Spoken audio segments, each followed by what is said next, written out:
All right, thank you very much, Dan.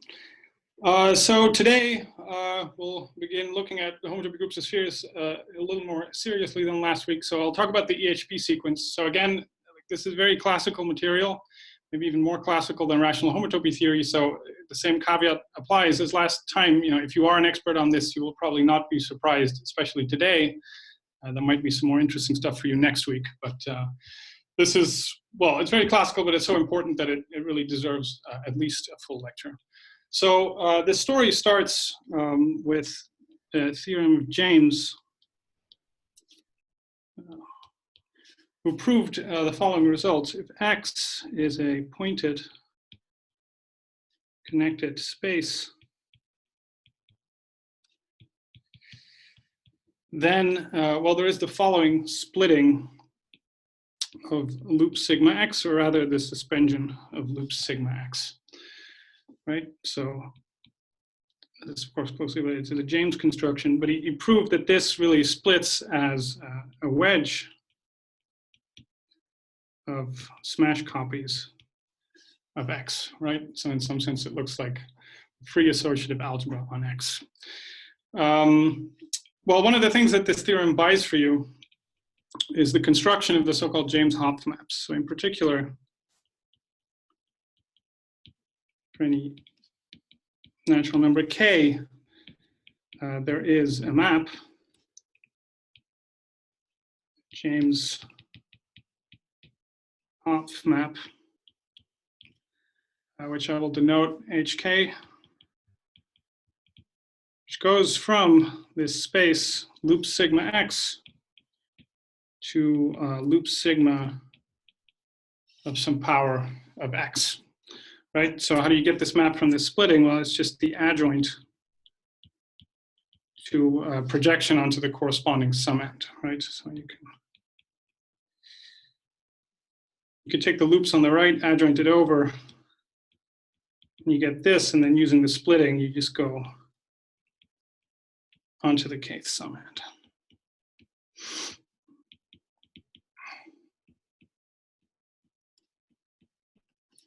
All right, and well, I'll today mostly be interested in one very particular one of these James-Hopf maps, so I'm just going to abbreviate the notation. As usual, I'll write H for the second one. H is H2. All right, so that's the James-Hopf map, and well, another result of James is a computation of the fiber of this map. So this holds after a localization at 2. So after localizing at 2, there is a fiber sequence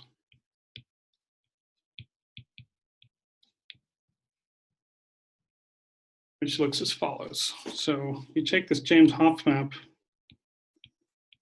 and you do it for a sphere. Okay, so this James-Hopf map will go into loop sigma of S2n, and then the fiber of this James computed to be Sn, with the map being the thing you expect. So this is the suspension map. So this E here is just the suspension, or alternatively, you could say it's the unit of the loop sigma junction, right? And the E, it's for the German word for suspension, so it's Einhängung. Let me just, because it's such an important result, give a very quick sketch of the proof. So first of all, well, clearly the composite of these maps is null, right? So the composite HE must be null just for connectivity reasons, right? The space loop sigma S2n is more than, well, it's n connected at least, so there's no map in from the sphere. So you get a map from Sn to the homotopy fiber at least. And so the task is to prove that this map is an equivalence. And to do that, you look at what H does on homology. So if you look on homology, well, the homology of the first space is really just a polynomial algebra on a single generator in degree n, and the homology of the second space is also polynomial, but now on a generator in degree 2n. And if you look at where these classes go, well, you'll see that xn, well, it has to go to 0 again for connectivity reasons. Sorry, and xn squared goes to y2n. That's essentially by how you constructed this map, and a bit of thought maybe. So this helps you to figure out what this map does in general. I mean, this map's not an algebra map because the James Hopf map is not a loop map, but it is a co-algebra map, and that's what you use. So generally, if you look at the even powers of x, they will go to following thing, 2k factorial over 2 to the k factorial, whatever that is exactly, y2n. And really the only thing that is important about this coefficient over here, this is really an unreadable 2. Let me just do that again. 2 to the k. So the whole point of this coefficient here is whatever it is, it's an odd number, okay? So this tells you that actually this h is surjective on homology, at least 2 locally. Right, so that's really the only thing you really use in this proof, that H induces a surjection on homology, and then you consider the Serre spectral sequence for this vibration. So if you look at the Serre spectral sequence, it has to look like this. So it's just the thing you'd expect, and it collapses immediately.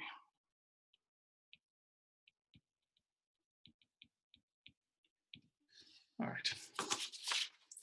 So the thing you conclude from this is that, well, this map from Sn to F is a homology isomorphism.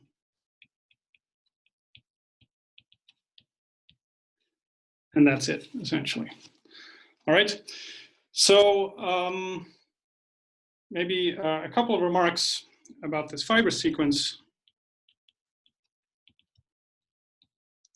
First remark is, well, of course, we get a connecting map by rotating it around once. And that's the famous P from EHP. So this connecting map P will go into Sn from loops 2 sigma S2n. So here the P stands for product, or I guess it stands for the German word for product, which is also product. So one of the reasons it's called product is it's closely related to the Whitehead bracket, or the Whitehead product, which I already discussed last time. So if you look at what this map does on pi 2n minus 1, well, I could look at pi 2n minus 1 of this space, which of course is the same as pi 2n plus 1, S2n plus 1, and then it will go to pi 2n minus 1 of Sn. And of course here, well, I can look at the fundamental class of the 2n plus 1 sphere, and I claim that this maps to the Whitehead bracket that we discussed last time. All right, so that's how this P map is related to the Whitehead bracket. Okay. Some further remarks. This H, this map H in the sequence, this really is the Hopf invariant.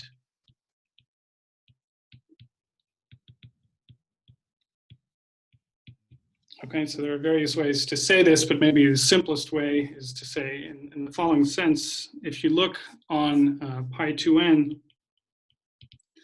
then, well,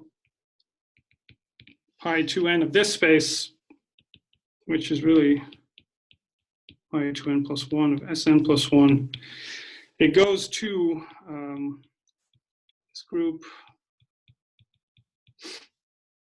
So this is, well, pi 2n plus 1 of Sn plus 1. So this is really isomorphic to just Z. So you get a homomorphism from here to Z, and this is the homomorphism that I was calling the Hopf invariant last week, right? So this reproduces the classical Hopf invariant for a map between spheres of the appropriate dimensions. Okay? And then the third one is, well, I'll mostly be focusing on the prime 2 because, well, I have to make choices, and also that's the case that always gets the most attention in the literature. There are also versions of this for odd primes, right? So let me just state that. For odd primes, you could use similar arguments. It's just that this homology calculation that I did will look a little different, and you can sort of figure out the answer based on how it looks different. So similar arguments give fiber sequences as follows. Well, first of all, we have to split into the cases for even and odd spheres. So for an even sphere, it looks the same as for the two primary EHP sequence. So you get a fiber sequence like this, and it's even better, this thing's actually split at an odd prime. Okay, so this is telling you that the homotopy groups of an even sphere and an odd prime are just two copies of homotopy groups of odd spheres. So you really only have to study the odd spheres, really. And the other one, if you try to sort of decompose loops on an odd sphere using EHP methods, then you have to do something slightly different. You have to use the James Hopf map over here. So this goes into 2np plus 1. The James Hopf map.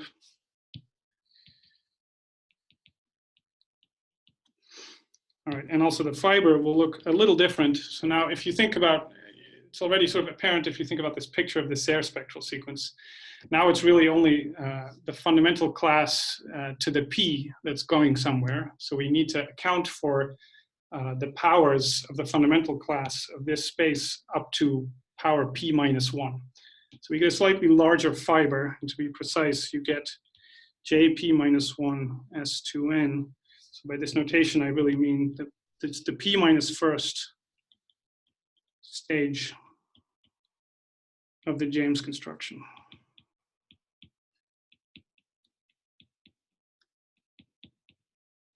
Okay, so this is a space whose homology looks like it's a truncated polynomial algebra, right? So it has x2n mod x2n to the p. All right, and then, well, there's one further fiber sequence that actually tells you how to, a fiber sequence that has this guy sitting in the middle that tells you how to decompose that. And then if you put those fiber sequences together, you can sort of iteratively start to study the homotopy groups of spheres as an odd prime as well. So maybe one comment to make is that, so this is super classical material. It's been known for ages, and it's, in some sense, it's quite simple, but these things really are extremely useful. I mean, today we'll talk about the EHP sequence, which is a great tool. But also, if you look, for example, into the details of the proof of the nilpotence theorem by Devenetz, Hopkins, Smith, at some point they also crucially rely on the construction of certain fiber sequences, which are very much of this kind. They're variations of this fiber sequence, maybe where you take powers of P rather than just P. But these are sort of basic but extremely useful sequences. That's what I wanted to stress. Okay. Told to pause going between pages, so that's what I'm doing right now. What I'm going to do is put these EHP sequences together, right? I get a whole bunch of them, and the upshot of this story is that, well, really, this is giving me some kind of understanding of the filtration of the stable homotopy groups by suspension, right? So I get a filtration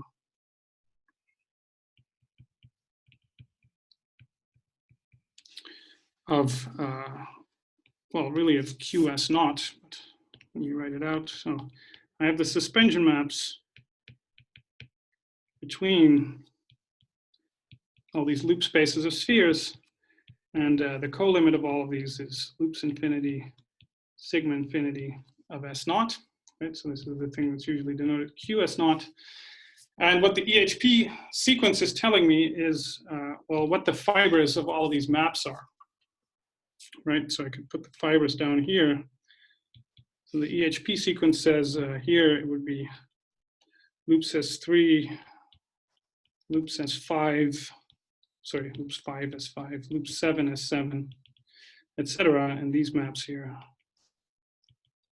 these are the P maps. Okay, so I have a filtration of the stable homotopy groups of spheres where the associated graded is homotopy groups of odd spheres. Right. So of course, yeah. This is Doug Ravenel. I think you got the loops indices on those fibers not quite right. Did I mess this up? A little bit, but wait, if they're not all. Let's just check. Right, something like this would go to loops 3 S7. Oh yeah, sorry. No, you're absolutely right. I'm messing the loops up. Oh, sorry about that. I should count those half the speed or something, right? This be, yikes, 2, 3, 4. Would that be correct? Well, of course. Sorry. There are numbers that go there that make this work out, but I think it should be this, right? Yeah. No, I'm still. Sorry. Oh my God, this is bad.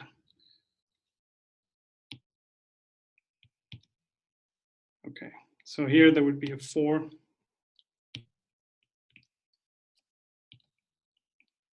Thanks, Doug.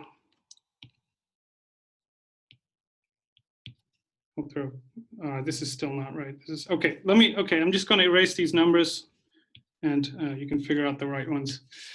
The point is that out of this filtration, you get a spectral sequence.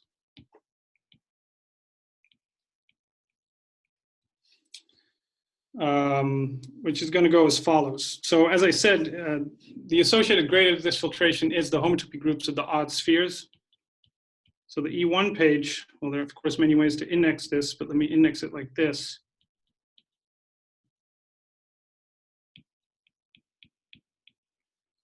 The homotopy groups of the odd spheres, and it will converge to the stable homotopy groups of S0. Right, and I think the indexing is all right on this one. And the differentials will go something like, I mean, essentially this is Adams indexing. It should go like this. All right, so what I'm going to do is look at some pictures of what this spectral sequence is actually going to look like. So let me, let's go here. Don't mind too much of this picture yet. But let's try to fill this in. So this is a spectral sequence whose E1 page is supposed to look like the homotopy groups of the odd spheres, which I've put over here. And up here, I've got T, which is counting the stable stem. Okay, so I don't know. The first time you look at this, a spectral sequence like this might seem like an outrageous device because it's trying to compute something with the stable homotopy groups of spheres, which we don't know, and the input is something that we know even less about, namely the homotopy groups of unstable spheres. So it goes from whatever to whatever, and how do you do that? So the whole point of this EHP sequence is it's a great inductive device that actually feeds back into itself and helps you do this calculation. So I want to try to explain some aspects of that step by step. So the one thing that you can easily fill in on this page is what goes on the diagonal. So these are just the fundamental classes of the spheres, all the iotas, and they generate a copy of Z on the E1 page. And of course, everything down here is 0, so these are the lower homotopy groups of the spheres. And you also know that this entire row here, this has to be 0 because it's the homotopy groups of S1. Okay, so before I start trying to calculate anything with this, let me make a few comments about how this spectral sequence works. So the first comment is, well, it's about these green lines that you see up here. So the thing you can do is this filtration by suspension that I wrote down, you can truncate this filtration. You can just stop at a finite stage, and truncating after, say, the end line gives a spectral sequence which converges to the homotopy groups of Sn. So this gives a spectral sequence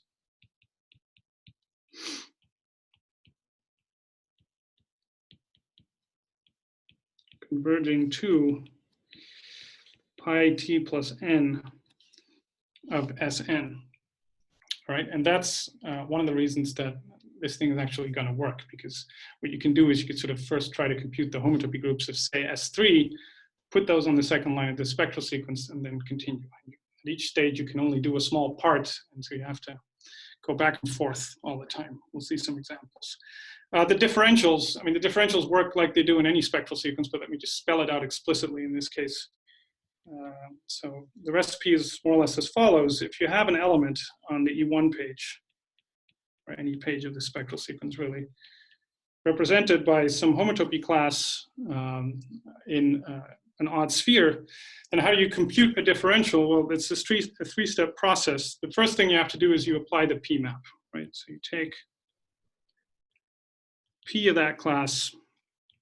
So this will land in Pn plus T minus 1 of Sn. Then you're supposed to see how far you can pull it back in this filtration. You sort of look at the maximal desuspension, or a maximal desuspension. So you desuspend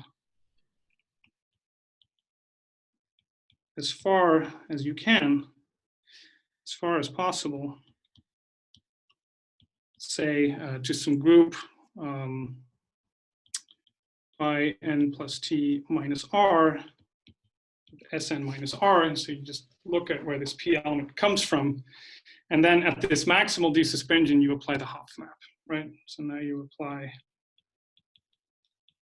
H to this maximal desuspension. So this will now go from pi n plus T minus R to, well, twice that plus 1 or something like that. Oh wait, I had my, sorry, I'm again messing up indexing, I guess. Doesn't really matter too much. Okay, anyway, the indices are not that important, but the process is you apply P, you desuspend as much as you can, and then you hit it with H, right? So of course, the thing to note is also the EHP sequence is telling you that this H, this Hopf invariant, this is exactly the obstruction to desuspending, right? So H is precisely the obstruction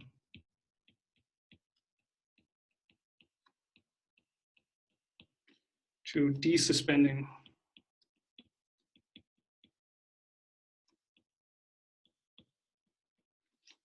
an element. All right, so this also tells you sort of how, well, in what sense the elements on this E1 page here of the spectral sequence are trying to represent elements of the stable homotopy groups of spheres. So elements of the stable stems, which I've started listing down here, they should be represented in this spectral sequence by the Hopf invariant of a maximal desuspension, right? That's how this setup works. So an element of the stable stems, they are detected, or they are represented in the EHP spectral sequence by H of a maximal desuspension.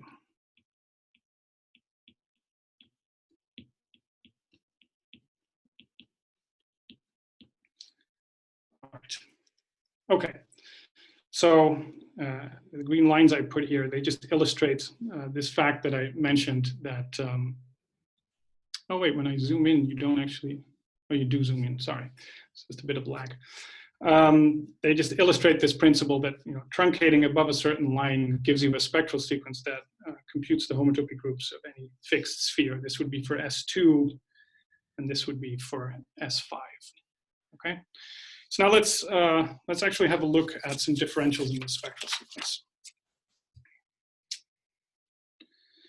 So, for example, how do you compute D1 differentials on the classes on the diagonal? I've already illustrated them here. Wait, sorry, is the display lagging for everyone? There's a tiny little lag, but it doesn't really seem to be a problem. Oh, okay, good, thanks. All right, so I wanted to comment about these D1 differentials. Well, if I just carry out the process that I was just describing, then what I would have to do is I apply P to these classes, I2n plus 1, and I said that gives you exactly the Whitehead bracket. And then to compute D1, you have to apply H to this. So you have to take H of P of this thing, and we saw before that this is just 1 plus minus 1 to the n. really times I2n minus 1. Okay, so you get an alternating pattern of zeros and twos, and that's exactly this pattern that you see over here on along the diagonal of this sequence. All right. So that's the first few differentials, and this also helps you to start computing some stems. So let me just, as an illustration, really quickly go through the 1, the 2, and the 3 stems, which are kind of easy, and then I'll talk about some more general stuff. The place to start is to, well, let's think about the homotopy groups of S2, and let's look at this iota 3 over here. Okay, so if I'm doing the spectral sequence where I truncated after the 2 line, then there's nothing that can ever happen to this class. It's sitting here, it's not supporting a differential, it cannot get hit by a differential, so it just gives you a Z that lives in the 1 stem on S2, and of course that Z is exactly the thing that detects eta, right? So the class in the stable homotopy groups of spheres that's detected here, I'll write it in red down there, is eta. So, okay. So iota 3 detects eta on S2. And then the other thing that you immediately read off from this little calculation here is that 2 eta becomes 0 on S3, and that's witnessed by this differential here. If I lower this green line by 1, if I move to the calculation of the homotopy groups of S3, then suddenly 2 iota 3 gets hit by a differential, so it dies. And that's the thing that witnesses that 2 eta is 0. Okay, so one thing that I can do is, well, I've now calculated the 1 stem on S3, let's say, so there's an eta, so I can put it there. Of course, that thing's already stable, so I can really put this eta everywhere. And now you can continue. So now this eta over here, this is contributing to the 2 stem. And you can ask, well, what's its behavior in this spectral sequence? So let's look at the 2 and the 3 stems. Well, there are a couple of things that you could say about the 2 and 3 stems. The first thing to note, actually, is that this iota 7 that's sitting on the diagonal, this is the Hopf invariant of the Hopf map nu from S7 to S4. In particular, P on it is 0, so it doesn't support any differentials. So the conclusion that you get is that if you zoom in on the spectral sequence again, there's no differential out of this thing. So this eta up here, it must survive. Oh wait, I didn't actually argue that this thing doesn't hit it, but there's a similar argument there. This eta is going to survive the spectral sequence, and actually it represents eta squared. So I'll say in a minute how you actually see something like that. Okay, so eta 3, I'll just put the subscript 3 there to say it lives on the 3 sphere. It survives and detects eta squared. All right, and actually, if you think a bit about this picture, well, I already mentioned the Hopf map down here, and that's new. There's a similar, well, Hopf map, of course, sitting down there, sigma. These guys don't support differentials, and if you flesh out this picture a little bit, you'll see that there can be no differentials at all other than the ones that I already drew in this little portion of the spectral sequence over here. So if I draw all the eta squareds that I just found, there's nothing more going on right up here. And actually this eta squared is detecting, it's the Hopf invariant of the element eta cubed. And up here, the thing that sits in between is actually something that's going to detect 2 nu. So in the stable stems, there will be some extensions here. These 3 classes together will generate the Z mod 8 that's generated by nu in the stable stems. Okay. So you can start playing around with the spectral sequence. It's really a very concrete game. And in these first few stems, well, there's not that much going on yet. Like you can really try to figure out what the differentials are on these maps by thinking carefully about the EHP sequence or feeding in that you already know what the homotopy groups of stable homotopy groups of spheres look like in this range. And you can start calculating like this. Well, let me give you some general rules for how you can go about a calculation like that. And I should definitely mention, I mean, this calculation and the things I'm going to show you, this is all originally due to Toda, of course. If you look in Toda's book, he studies the EHP sequence extremely carefully and really gets very far. So the basic idea, and that I think is also reflected in the title of his book, is that the idea is once you create some elements in this sequence, you can create more by taking compositions and suspensions of such elements. So you start composing these elements to get new ones. So maybe you start from the Hopf maps, eta, nu, and sigma. You start composing them with one another and see what you get. And in order to be able to do that effectively, you have to understand, well, what the P and the H maps do to compositions. So here are some basic rules that you can all find in Toda's book. These are also very classical. Some basic rules for how P and H behave under compositions. Okay, so here, for example, one that calculates the Hopf invariant of a composition, at least if the second factor is a suspension, and something like this. Well, here it's a little different. You get the suspension of the smash product of alpha with itself composed with the Hopf invariant of beta.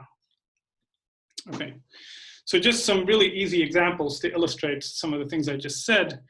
If you, for example, try to compute the Hopf invariant of the composite, let me write it as eta 2 composed eta 3. So the subscripts are there to indicate the sphere they're on. So eta 2 is the Hopf map on S2. Well, you can apply, for example, the second rule, and you see immediately that this is this guy, and the Hopf invariant of eta 2 is iota 3. So this is eta 3, right? So in other words, eta squared in the stable homotopy groups of spheres, it has to be detected by the Hopf invariant of a maximal desuspension. Well, that is this thing, and that Hopf invariant is eta 3. So this is what I was saying earlier. This eta over here is detecting eta squared. Another very simple example would be, well, you do it on eta cubed. So eta cubed, let's say on the 2 sphere. Well, the result you get is that the Hopf invariant of this is eta squared. Okay, but you can also check that this eta squared, it detects the element 4 nu. So this gives you the relation, this witnesses the relation eta cubed is 4 nu in the stable homotopy groups of spheres. So, okay, so you can really, I mean, it's really, if you've never done this before, it's really a fun exercise to start from here. Just take these 3 rules, take these first few elements and start multiplying and start calculating. You just have to carefully keep a table of all these Hopf invariants of the various compositions you can make. And you can try to start understanding how this spectral sequence works. It's really a fun puzzle.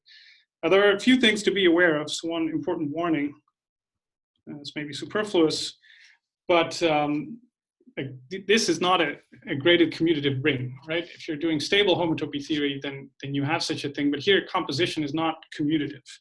So, I mean, strictly speaking, that phrase doesn't even make sense, but I'll tell you what I mean.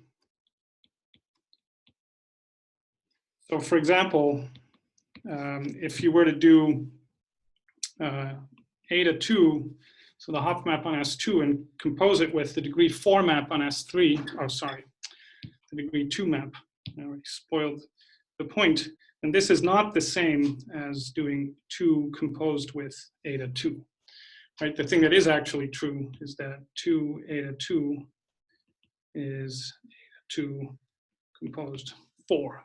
Of course, this difference goes away stably because, well, after suspending once already, eta becomes of order 2, so this is not a problem. But it's just an illustration of the kind of issue that you run into when doing this kind of thing. So the order of multiplication, order of composition really matters when you're doing these calculations. Hi, so I have a question about that. That order business, that sounds like that's really key to computing unstable Toda brackets. Yeah, it is. I will say something about Toda brackets, but yeah. I don't know. Did you want me to say something specific about that? No, I'm sort of checking my understanding, because I mean, I haven't thought it through carefully, but it just strikes me as kind of like an important, like, yeah, you really have interesting to keep track. computational. Yeah. The bookkeeping in the EHP sequence is non-trivial, very non-trivial. So, okay, so as I said, you can start calculating like this, and sort of going at this in a relatively naive way, you can still get reasonably far. Like, I think you can definitely do this up to the 7th stem. So let me just put that as a challenge if you haven't looked at these kinds of calculations before. But here's a chart of how this goes up to the 7th stem, more or less. And of course, well, there are already quite some things going on. There are various differentials, also some D2s here. But this is all doable. Like, all of these, as you can see, are essentially also compositions of some of these basic elements. I mean, this new prime is really the thing that stably becomes 2 nu, but it's born a little earlier. So that's why there's a separate element there. But at some point, you're going to hit some problems. Like, just taking compositions of elements is not enough to understand all the structure that is there. And that is one of the essential innovations that Toda introduced these calculations. He introduced the use of Toda brackets, or he was calling them secondary compositions. Okay, so we need some more refined methods.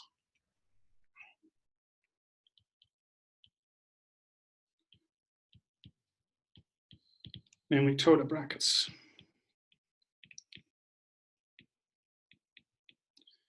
Let me just briefly try to summarize how that works. Well, the thing is this: if you have some maps, let's say F from Y to Z, G from X to Y, and H from W to X, such that any 2 composites that you can form in this sequence are null. So FG is null, and also GH is null.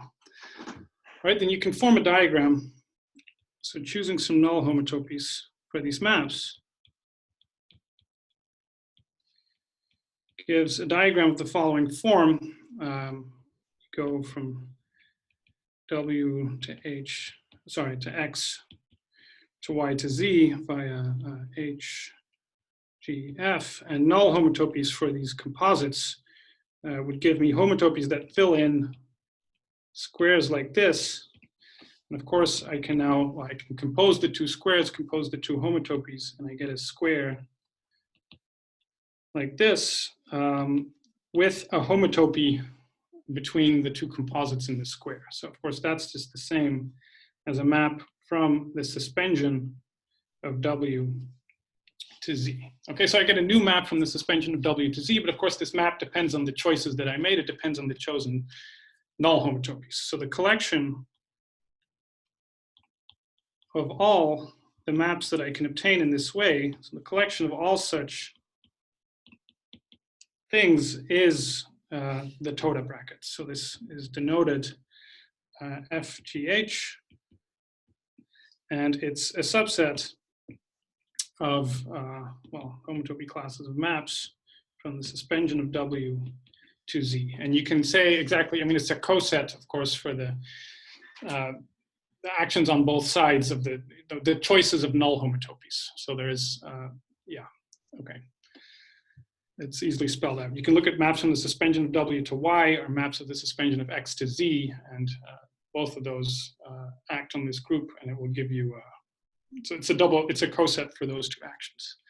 All right, so, but in lucky cases, this set consists of exactly 1 element, and in those cases, the Toda bracket will be well defined. But the thing you need is, well, you really need to start considering such compositions if you really want to get a good grasp of the various elements in this sequence. So maybe one interesting example where you really start needing something like this is in the 8th stem. So let me zoom in on that a little bit. It's this new squared here that detects a class called epsilon in the 8th stem. So that's the first one that, you know, doesn't sort of obviously come out of the other Hopf classes. So, okay, let me just write it down. the first example, if you look at the Toda bracket of the following maps, well, there are different expressions of this as a Toda bracket, but here's one of them. Take eta 3 sigma of this thing I was calling nu prime on the 3 sphere and nu 7, then, well, this is now a subset of pi 11 of S3. So it's an element that somehow exists on S3. And, or sorry, it's a collection of elements a priori, but this Toda bracket consists of a single element.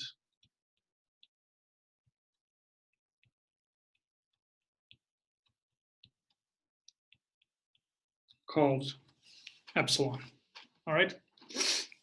So what you can do now is, well, you have these compositions and there are Hopf invariants and there are Whitehead brackets, and you can try to sort of work your way through the EHP sequence using those.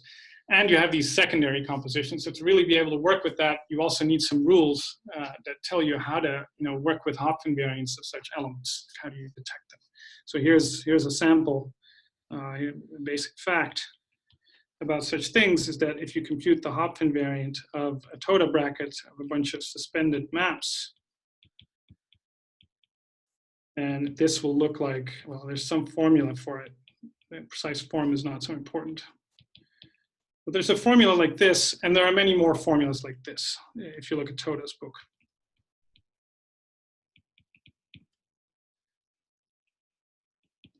Okay, so Toda's book is really a treasure trove of clever tricks involving things like this and very intricate arguments for how you can use these brackets to sort of navigate your way through these groups. And this really gives you a wonderful understanding of these stems. And Toda somehow he was able to push this really surprisingly far. I mean, the range that I've drawn up here is really still very trivial in the grand scheme of things. Here is all not so bad, but these computations really get involved as you move on. We'll get there at some point. What I want to do now is I want to single out some other special features of the EHP sequence. So you can, working with these Toda brackets, you can get quite far, but another issue that you run into in trying to understand this sequence is trying to understand what happens on this diagonal. Right. So I started studying this sequence by looking at what happens on these diagonal, and we got these 2s here everywhere, these D1s. But that's all we got. Like generally, you'd like to understand differentials on these classes. Well, the one I circle is not so bad because it's Hopf invariant 1 class, so we know that there's nothing coming out of that. But for example, how do you understand a differential like this or a differential like this? And Toda brackets are not really helping you understand the differentials on those classes. But there is another very important result connected to this that describes those completely, which is nice. So I'll discuss that for a bit. So I want to understand the differentials in the EHP sequence coming out of the diagonal. So I described the differentials earlier. Like if you want the differential on a class, you apply P, you look for a maximal desuspension, and you apply H. So really, understanding the differentials out of the diagonal, the first question you have to understand is how far do these elements, these Whitehead brackets, actually desuspend? Okay, so again, James sort of comes to the rescue. So there is a very geometric interpretation of this problem. So it's actually a classical problem in topology and a very interesting one. So this question of desuspending the Whitehead brackets by an argument involving the J homomorphism can be translated into a question about vector fields on spheres. So let me state that. So here's the theorem. According to James, the following statements are equivalent.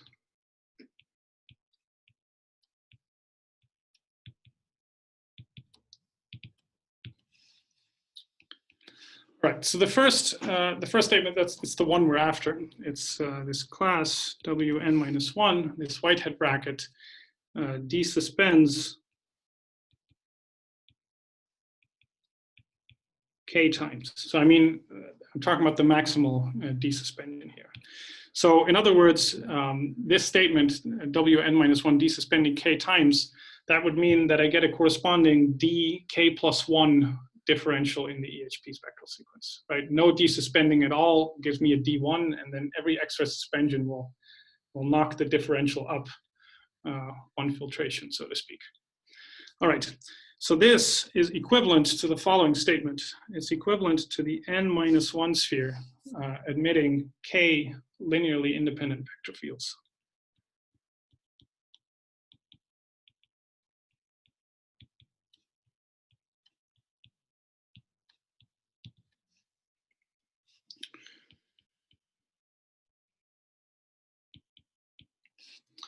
All right, so this is how this sort of seemingly, well, I motivated the questions by looking at the EHP sequence, but it is actually, from this perspective, it's a very geometric question and a very classical problem in topology, of course. So the connection, as I said, it goes via the J homomorphism. Well, yet another way of phrasing the problem, which sort of connects some sort of ideas. I want to put this out there because we'll talk more about this next week. But it's related to the geometry of real projective spaces. I mean, somehow that shouldn't be surprising. Like trying to pick vector fields on spheres is related to the topology of Stiefel manifolds. You're trying to find sections, certain projections from Stiefel manifolds to get vector fields on spheres, and Stiefel manifolds, well, in a range, they look very much like projective spaces or stunted projective spaces. So here's the precise statement. These two things that I had up there are equivalent to the attaching map for the top cell of a real projective space. So the attaching map Sn-1 to Rpn-1 of the top cell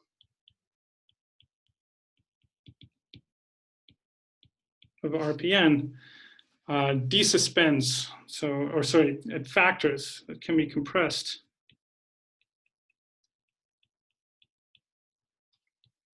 into a smaller skeleton of this space, namely Rpn-1 minus k, at least stably. So I'm really talking about the stable attaching maps of projective spaces, okay?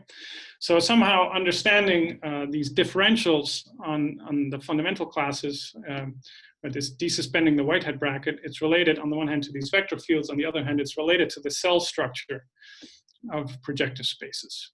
And so this is an idea that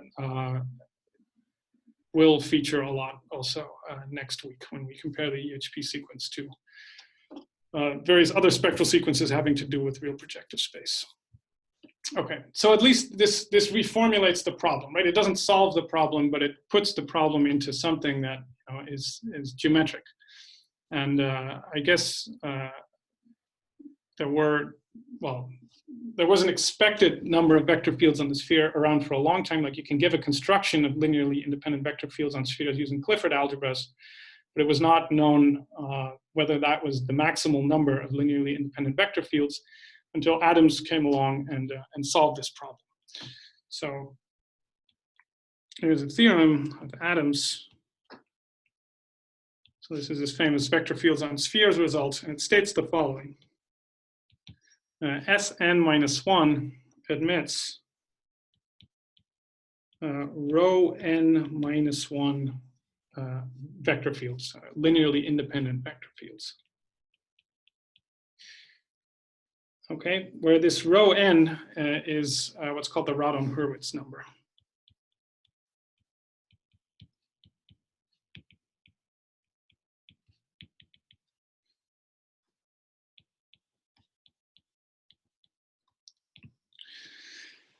Okay, so Radon-Hurwitz numbers are these numbers that come up all the time if you're studying real K theory or Clifford algebras. Two sides of the same coin, of course. So let me just say what they are. So if you write, they just depend on the maximal power of 2 that divides n. So if you write n is 2 to the j times some odd number, and then you write j as something mod 4. So here C is residue mod 4, then this Radon-Hurwitz number, rho n, is exactly 2 to the c plus 8d. All right, I mean, the precise formula doesn't really matter, but it just tells you there's a very precise answer to this question. You know exactly how many linearly independent vector fields there can be on spheres. So I've just well, made a quick table here. The consequence is that, well, you can understand, so we get all differentials out of the diagonal. Or, well, what I was saying on the previous page is it seems like it's only telling you the length of the differentials, but that's just because I didn't tell you everything, of course. It's really, these statements are a bit more refined. It doesn't only tell you that the Whitehead bracket desuspends so and so many times, it really tells you the element that you will be hitting in the EHP spectral sequence. And it tells you that in terms of the J homomorphism.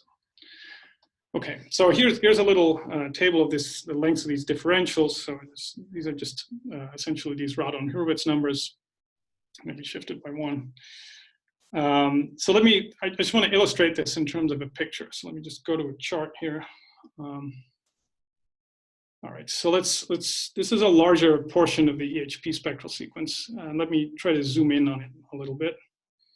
So this chart is essentially complete through the 14 stem. I didn't mess it up at least. So I've indicated all these differentials out of the diagonal in this sort of yellowish color.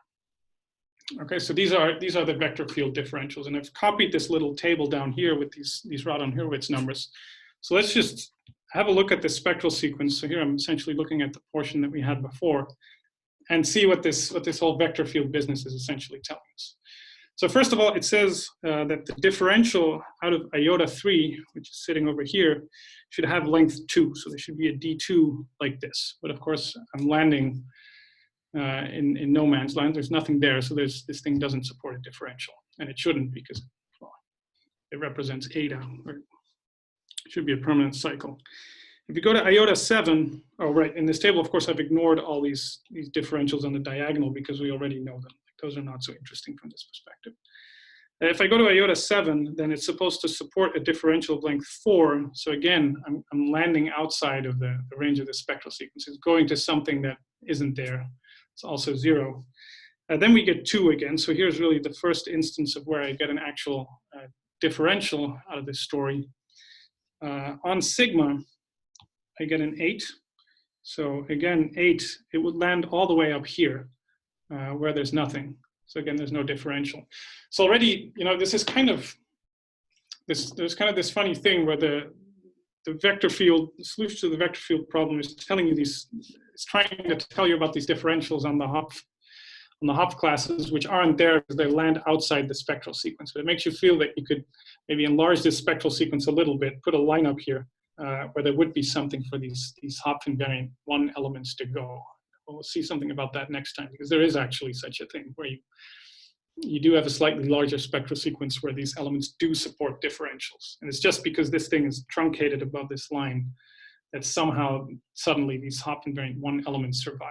But they are really the exception, because if you move further down the diagonal, you see that at some point after iota 15, so after this class, everything on the diagonal starts supporting a differential. Right? So these Radon-Hurwitz numbers, they don't grow fast enough for it to be possible for these differentials that you get to land outside of the range of the spectral sequence anymore. So maybe I'll write that as a remark. Oh, I already wrote it as a remark. After iota 15, all these iotas are going to support differentials. So if you zoom in again a little bit. So for example, here's iota 23 supports a differential of length 4. That's this guy over here. And then already this iota 31, this supports a very long differential. Right? It's already supporting this guy. It's going all the way from here to here. So, okay, so the thing I wanted to just get across is that the solution to this vector field problem, it really gives you a complete understanding of this whole family of differentials that play a very important role in the EHP spectral sequence. Now let me maybe make a couple comments now that I have this chart up here anyway. So there are a couple of things to note. So maybe the first thing to note is well, it's sort of stating the obvious, like this is a very complicated spectral sequence, right? The beginning here was okay, but if you already start looking at what happens here on the 10 and the 11 and et cetera, these stems, this already becomes very intricate. So, you know, if you wanted to compute the stable stems, then the EHP spectral sequence is not necessarily your friend, right? I mean, if you do the atom spectral sequence, then, you know, that's fine. Like up to the 14 stem, you're not even seeing any differentials. So, and well, here, if you look, you know, if you look at what has to happen in the 12 and the 13 stems to wipe everything out, there's so much stuff going on that this is not an efficient method to compute stable homotopy groups of spheres. The whole point of the EHP spectral sequence, though, is it tells you so much more, right? You should really think of this spectral sequence as a family tree of the homotopy groups of spheres, right? It's telling you, well, first of all, the homotopy groups of all of these spheres together and how they relate. So you can see where, on which spheres, an element in the stable stems, on which sphere it's born. So for example, here you can read off epsilon is born on the 3 sphere. Sometimes you'll also see elements that are born on some sphere, like there's, for example, this thing sitting on S3, and it only dies once you get to S5, because then suddenly it gets hit by a differential. If you were just on S3, then you would have to sort of truncate at this line, and that differential isn't there. So it's really telling you sort of where elements are born and where they get killed again. So it really gives you a very complete understanding of how all these homotopy groups really work. So that's nice. As I said, it's a very complicated spectral sequence, so you want to devise tools to understand something about it. So maybe something you can see already just by looking at what I've drawn here is, like, it's a mess, but there are some patterns here, right? I already talked about the vector field differentials, but there are other patterns in the spectral sequence as well. There's some periodicity going on. Like if you look at this little cluster of 4 differentials, this is something that you see repeating over and over again, and this will continue. So this is maybe one of the simplest patterns, but there are many like this that sort of propagate throughout this spectral sequence. So one of the things I want to do next week is talk about how to compare the EHP spectral sequence to some others that are hopefully slightly simpler, that will allow you to see things like this, that will allow you to see this kind of periodicity, but also other kinds of periodicity that I'd like to discuss in this spectral sequence. But despite sort of being so complicated, the EHP spectral sequence is really a great sort of basic tool to organize calculations and questions and to organize your knowledge about the homotopy groups of spheres. So even if it's not the most efficient calculational device, if you wanted to, well, for example, if you want to do the stable stems, and this is clearly not what you want to do, it is really a great resource. That, okay, maybe I should just leave it at that. Okay, I'm going to unmute everyone so we can thank him. Okay, great fun. we do have time for a couple of quick questions, if people. When you maximally desuspend a Whitehead product, that maximal desuspension may not be unique.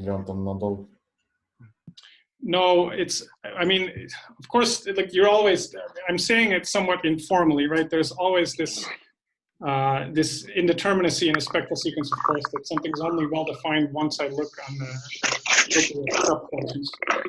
The thing that you do get, like, is the differential is well-defined, and to see what you hit by the differential, you first look at the maximal desuspension to a lower projective space, and then you project off, you pinch off the top cell of that projective space.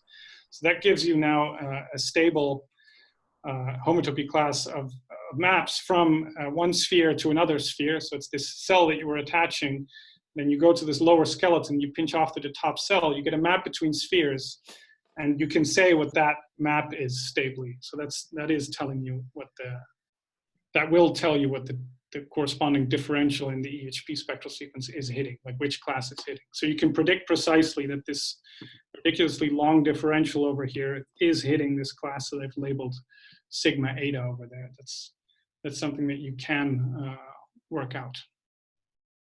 Or at least I guess Adams worked it out.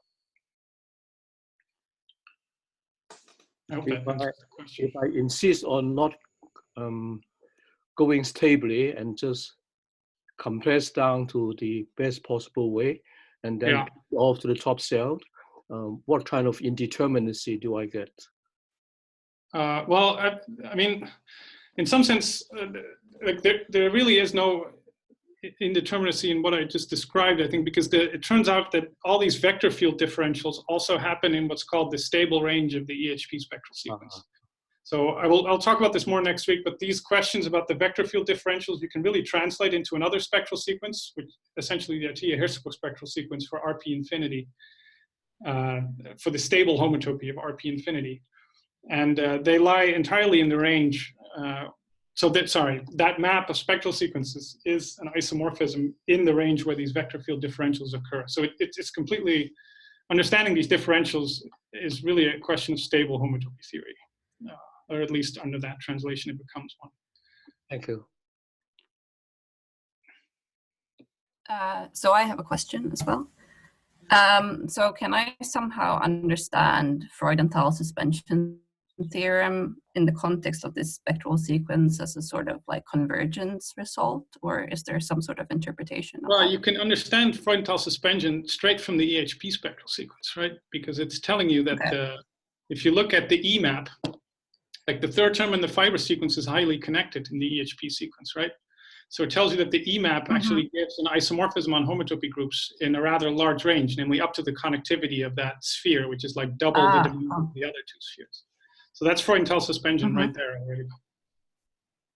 Okay, thanks. Yeah. So, and of course you could try to think about what the stable range in this spectral sequence is, like which groups are already stable, and just essentially a line of slope 2 or 1/2, depending on how you tilt your head, that I could draw here, under which the groups are already the stable homotopy groups of spheres. And you can, yeah. Okay. All right, we're about out of time, so we're going to wrap it up here for today. Thanks again to Gijs for the talk. We will post the video on the website, and we will hopefully see you guys next Tuesday for the third installment. You're also welcome to join us for the Midwest Topology Seminar, which will kick off in about 15 minutes in a different Zoom room. Okay, thanks everyone. Bye.